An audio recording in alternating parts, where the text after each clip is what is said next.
दफ़ा का जिक्र है कि डूडू नाम का एक सुस्त गधा रहता था।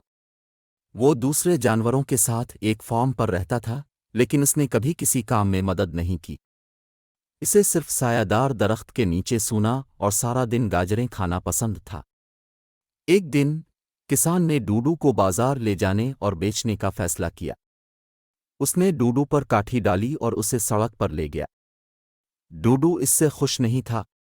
वो फार्म पर रहना चाहता था और अपनी आसान जिंदगी से लुत्फ अंदोज होना चाहता था। रास्ते में चलते हुए उनकी मुलाकात एक आदमी से हुई जो गधे की तलाश में था। उसने किसान से पूछा कि वो डूडू के लिए कितना चाहता है। सोने के 10 अके, किसान ने कहा। सोने के 10 अके? इतने सुस्त गधे के लिए ये बहुत ज्यादा है, आदमी ने कहा।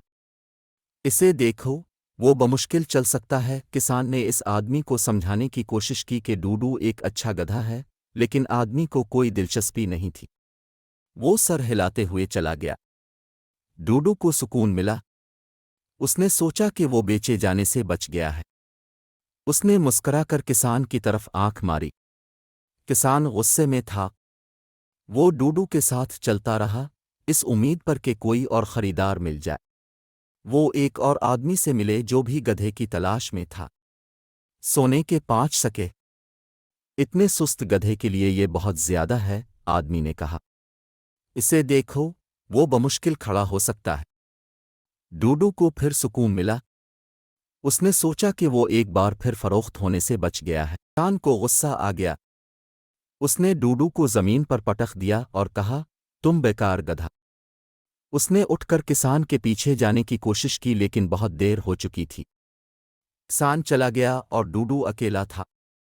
जल्द ही डूडू ने देखा कि एक बड़ा शेर अपने ऊपर खड़ा है। शेर भूखा और गुस्से में नजर आ रहा था। डूडू घबरा गया। उसने भागने की कोशिश की, लेकिन वो इतनी तेजी से आगे ना बढ़ सका। शेर ने इस पर झपटा और उसकी गर्दन काट दी, लेकिन बहुत देर हो चुकी थी। शेर ने इसे मार डाला और खा गया।